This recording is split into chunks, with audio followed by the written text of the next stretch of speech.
Rituals of the Forest. Back in 1986, when I was in high school, 3 friends and I were hanging out at the Friendlies in Mountainside. It was a Saturday night, and we were bored out of our minds.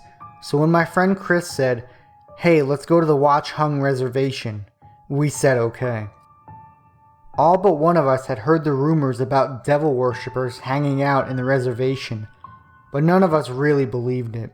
Anyway, when we got up there and parked next to the Magic Forest, beyond the Magic Forest, what was called the Witch's Forest. I have no idea how these sections of the woods were given these titles. We got out of the car and walked toward the Magic Forest. We had walked a few feet into the woods, which were pitch black, when we noticed lights flickering deeper in the woods in the Witch's Forest. At first, we thought it was a bunch of kids partying, until we heard what sounded like the most unearthly moan or wail from a woman. We were so scared that we all grabbed hands and ran out of the woods to our cars. I will never forget how scared I was. I could literally feel the hairs on the back of my neck stand up. Another story I heard from a classmate who happened to be an Eagle Scout.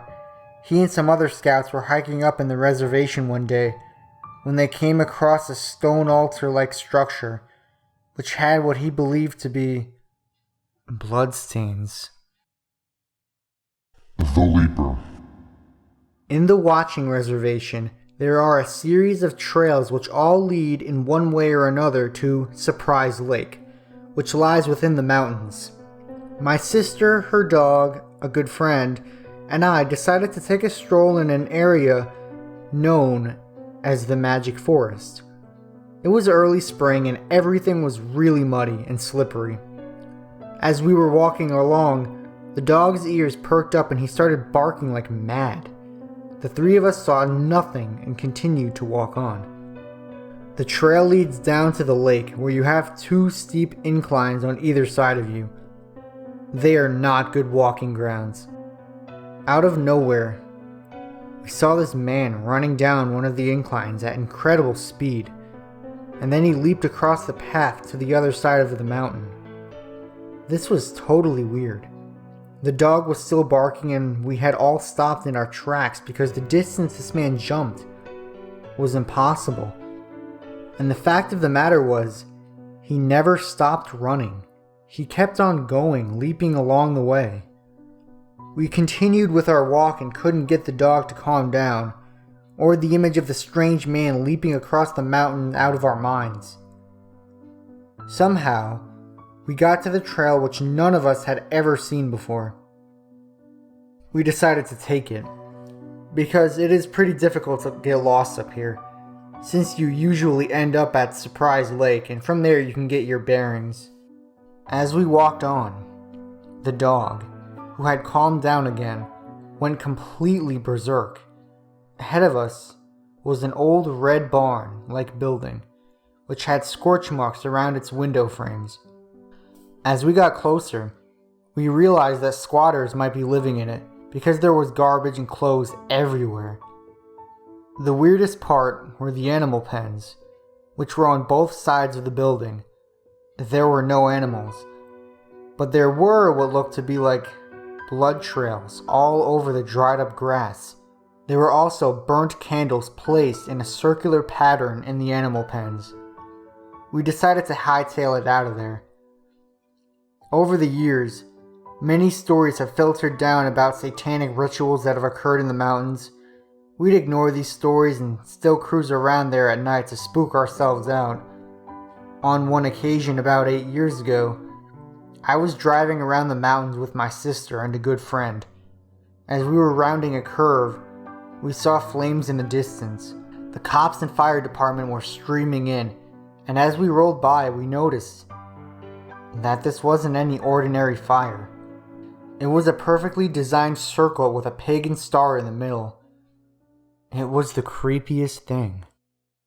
How the suicide tower got its name. Our state has a legendary example of teen angst expressing itself in what has to be one of the most gruesome cases of murder in New Jersey history. It was 1975, and Mountainside was a quiet suburban community nestled right next to the Watchung Reservation. Greg Sanders was 15 years old and lived with his parents. Thomas, a banker, and Janice, a teacher at a church nursery school. He attended the prestigious Pingree School in Hillside, where he was an honor roll student. Greg was a kid with a lot of potential. His freshman year, he played football, and his sophomore year, he managed the team. He was a solid student, particularly well regarded for his writing ability. In college, he planned to study either law or medicine. He had always pushed himself and had been pushed by his parents. Greg had always felt a lot of pressure to do as well as his sister had done throughout her scholastic career. Kids from his neighborhood remember how Greg was not satisfied with being a B student. They would tease him about it and often call him a mama's boy. The combination of parental and peer pressures eventually took their toll on the young man, and with deadly consequences. On January 15th, Greg left school at 4:55 p.m. Everyone who had seen him on his way out said he seemed fine, but he wasn't. Greg went home and wrote a suicide note. As his sister later told the New York Times, "For reasons which will never be known to me or to anyone, my brother could not cope with the pressures of his life anymore. He decided, probably, on the spur of the moment, that he could not stand it anymore. He wrote he was sorry for any trouble or distress that he caused for anyone by what he was about to do. What he was about to do was to end his own life.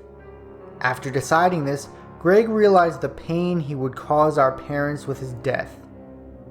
The only way he could die in peace, knowing he would spare our parents from pain and sorrow, was to end it for them too. That's right. In his twisted mind, Greg decided he would spare his parents of dealing with his suicide by killing them. So Greg took an axe and attacked his father in the dining room of their home. As his father staggered away, Greg hit him in the back of the head 5 more times, caving in his dad's skull. He left him lying dead on the kitchen floor. His mother, who had heard the commotion from upstairs, came rushing into the kitchen, only to be axed to her death in a single blow. Having already written his suicide note, which graphically described what he was planning on doing, Greg took off into the freezing January night wearing only a t-shirt and a pair of khaki pants. He went to a popular makeout spot at the time, a 150-foot tall water tower in the Watchung Reservation that had a staircase circling up the outside of the tank. Greg climbed to the top, then slit his left wrist and leaped to his death. At around 11:15 p.m., 4 kids who were exploring the reservation came upon Greg's body. In the weeks that followed, people tried to figure out why Greg did what he did. Rumors spread that he had been full of cocaine, but toxicology tests proved this to be untrue. It remained a baffling mystery, as one neighbor said, "He was the most normal kid on the block. He didn't break any windows or anything like that. He was the last kid that you would expect to do this." These days, Greg's story is one of the most recounted tales of the area in which it occurred. A sad story of a confused kid who went to an awful extreme.